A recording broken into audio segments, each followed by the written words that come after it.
Guys ഇന്നത്തെ packing പ്രത്യേകത ഉണ്ട് കേട്ടോ. അതായത് പരസ്പരം അറിയാത്ത രണ്ട് വ്യക്തികളാണ്. നമ്മളെ ഇൻസ്റ്റാഗ്രാമിൽ അത്യാവശ്യം നല്ല ഫോളോവേഴ്സ് ഉള്ള ദൃശ്യ എന്ന് പറഞ്ഞിട്ടുള്ള ഒരു ചേച്ചിയുണ്ട്. അപ്പം ആളിപ്പോൾ പ്രഗ്നന്റ് ആണ്. ആളുടെ ഒരു ഫോളോവർ ആണ്. പക്ഷേ ആ ആൾ ഇവിടെ നാട്ടിലില്ല, പുറത്താണ് വർക്ക് ചെയ്യുന്നത്. അപ്പം ആ ദൃശ്യ എന്ന് പറഞ്ഞിട്ടുള്ള ചേച്ചിക്ക് കൊടുക്കാൻ വേണ്ടിയിട്ട് നമ്മൾ എടുക്കുന്ന ഓർഡർ ചെയ്തിട്ടാണ് കേട്ടോ. ഫീഡിംഗ് ഫ്രോക്ക് നൈറ്റിയാണ് ഓർഡർ ചെയ്തിട്ടുള്ളത്.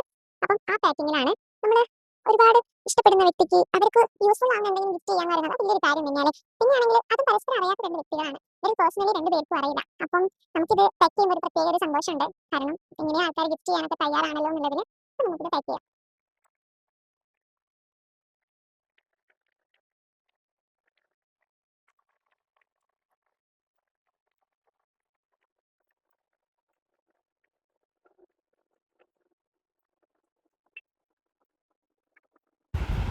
ഫൈനലി നമ്മൾ ഏകദേശം പാക്കിംഗ് ഒക്കെ കഴിഞ്ഞിട്ടുണ്ട്. അപ്പോൾ നാളെ നമുക്ക് അവർക്ക് നേരിട്ട് കൊടുക്കാം. അങ്ങനെ ഞങ്ങൾ അവിടെ എത്തി. ചേച്ചിക്ക് ഡയറക്റ്റ് കൊടുത്തു. ഭയങ്കര ഹാപ്പി ആയിരുന്നു കേട്ടോ. ഞങ്ങൾ ഒരുപാട് ഹാപ്പിയാണ്. ആളെ കാണാൻ പറ്റി.